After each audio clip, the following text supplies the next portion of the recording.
સૌથી વધુ અત્યારે જે કકડાટ થતો હોય છે, દીકરાની વહુને કામવાળી રાખવી હોય, સાસુ એમ કે અમે આવડા મોટા થયા ને કામવાળી વગર મોટા થઈ ગયા, 2 છોકરા 5 છોકરા કર્યા, તમારે શું કામવાળીની જરૂર છે? ત્યારે આપણે એવું નથી કહી શકતા ગર્વથી કે મારો દીકરો તને રાણીની જેમ રાખે, જો પગે નથી નીચે મૂકવા દે, એટલી તો કામવાળી તને બંધાવી દીધી છે. એ ગર્વ લેવાની વાત છે, કકડાટ કરવાની નહીં. અહીંયા બેઠેલી તમામ સાસુઓને મારી નમ્ર વિનંતી છે કે ક્યારેક આવી નાની નાની વસ્તુઓ માટે માથાકૂટ કરવાનું ન રાખો. અને બીજું, તમારો ગમતો સોનાનો સેટ, સૌથી વધુ ગમતી ડિઝાઇન તમે દીકરીને આપો અને વાહે વધે એ તમે, અને તમારા ગયા પછી તો આમે દીકરાની વહુને જ વયું જવાનું છે. એના બદલે દર એનિવર્સરીએ, દર જન્મદિવસે કટકો દો તો આખા ગામને કહેતી ફરે મારા સાસુએ આપ્યું લે. અને દીકરીને આપશો, હું દીકરીને દેવાની ના નથી પાડતી, પણ એક વસ્તુ યાદ રાખજો, તમારો પગ ભાંગશે, તમને કોઈ થશે, માતાજી કરે કોઈને કાંઈ ન થાય, પણ જો તમારી પથારીમાં આવશે તો સેવા તમારી દીકરાની વહુ જ કરશે. દીકરીને આવવું હશે ને તોય જમાઈ એમ કહેશે કે હું જાઉં.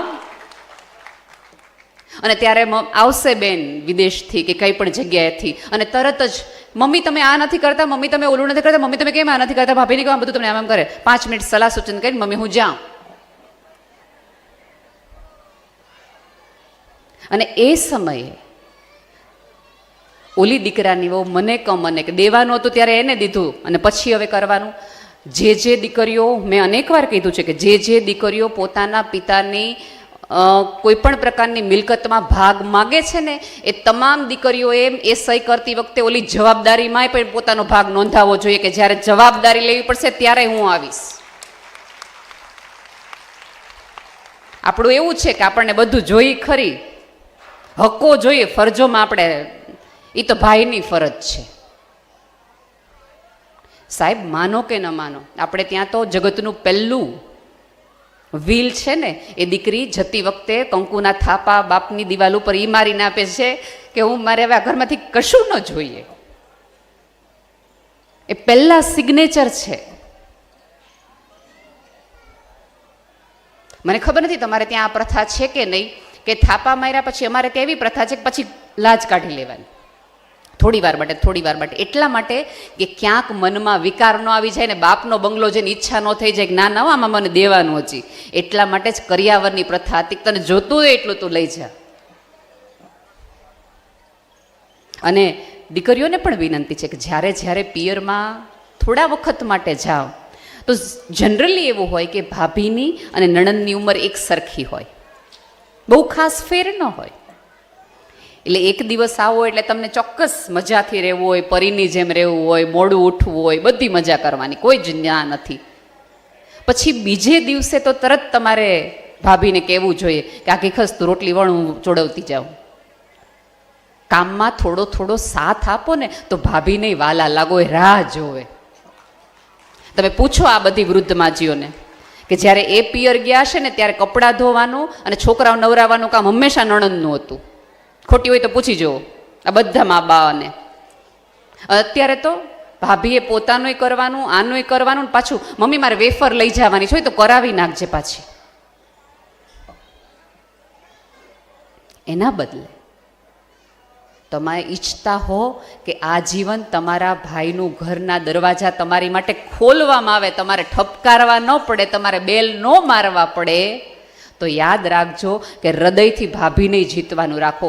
રાધર, હું તો ત્યાં સુધી કહું છું, મારી જ લાઈફમાં બનેલું કિસ્સો છે. મારી ભાભીના લગ્ન થયા અને બીજે દિવસે આપણે ઓલી ગોસિપ કરીએ ને નાની મોટી, કે જમણવારમાં આમ હતું ને ઓલી પેરામણીમાં આમ હતું ને ઓલું થોડું કામ હતું ને ઓલા ન હાચવા, એવી મારી મમ્મી મને વાત કરતી હતી બધું.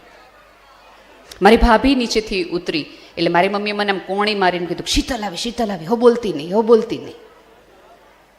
એટલે શીતલની હાજરીમાં જ થોડા ઊંચા અવાજે મેં મારી મમ્મીને કહી દીધું હતું કે આજ પછી તારે મને આ ઘરની એક પણ એવી વાત નહીં કરવાની કે જે શીતલની હાજરીમાં તું મને ન કરી શકતી હોય.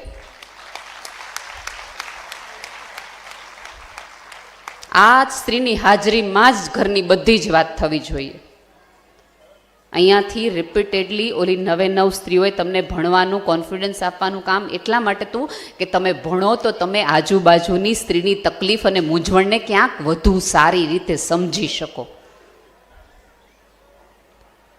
તમારી હાજરીમાં તમારો ભાઈ તમારા ભાભીનું અપમાન કરે તો એ જ દિવસે તમારે તમારી એક નણંદ તરીકેની તમારી નૈતિક ફરજમાં આવે કે તમારા ભાઈને કહી દેવું જોઈએ કે આપણે આજથી રક્ષાબંધનના સંબંધ પૂરા. જે પુરુષ જાહેરમાં પોતાની પત્નીનું સન્માન ન રાખી શકવાનું હોય એ આઘો રહીને મારા સન્માનની હું રક્ષા કરવાનો હતો? નહીં. અને અહીંયા બેઠેલા ભાઈઓને એક નમ્ર વિનંતી છે કે જ્યારે જ્યારે જાહેરમાં સ્ત્રીનું અપમાન કરવાનું આવે, આમાં કેવું છે કે વિધિની વક્રતા છે કે કોઈ પણ ડાયરાઓ હોય કે કોઈ પણ જોકકાર હોય કે હાસ્ય કલાકાર હોય એ તમામે તમામ જો સ્ત્રીઓ ઉપર જ જોક કરશે. સ્ત્રીનું હૃદયની વિશાળતા તો તમે જુઓ. તમે જાહેરમાં એને જાડી કહી શકો, તમે જાહેરમાં એમ કહી શકો ભણેલી નથી, એને કાંઈ આવડતું નથી, બહુ ભગા કરે છે, એને ઇંગ્લિશ બોલતા નથી આવડતું, એને પહેરવા ઓઢવાની ખબર નથી પડતી, એ રસોઈ હારી નથી કરતી. આવું તમે જાહેરમાં કેટલી સ્ત્રીને કહી શકો, તમારી પત્નીને, માને, બેનને, બધાને. આમાંની એક પણ સ્ત્રી જાહેરમાં કોઈ પોતાના પતિના વખાણ બોલે તો લાફાવાળી થઈ જાય. એનો અર્થ એ છે કે સ્ત્રી તો પોતાના ઉપર હસી પણ શકે છે. તમે આટલું જાહેરમાં કહો ને તો એમ કે ભલે જેવા છે એવા, તોય તમને હાંચવીને બેઠા જ ને. કોઈ દી કોઈ સ્ત્રીએ લીધું આ મગજમાં સિરિયસલી મંડી રોવા? કોઈ સ્ત્રીનો મગજ ગયો એવું તમને કીધું સાંભળ્યું જ ક્યારે? ક્યારેય. એનો અર્થ એ છે, હું તો ત્યાં સુધી કહું છું કે સ્ત્રીને શક્તિ એટલા માટે જ કહેવામાં આવી છે કે જગતની એ એવી અફાટ શક્તિ છે કે હજી સુધી સભ્યતા નક્કી કરી શકી નથી કે આ સ્ત્રી પાસેથી કયા કયા કામ ને કયા કયા ઉપયોગ લઈએ ને તો આ પૃથ્વી વધુ સુંદર થાય.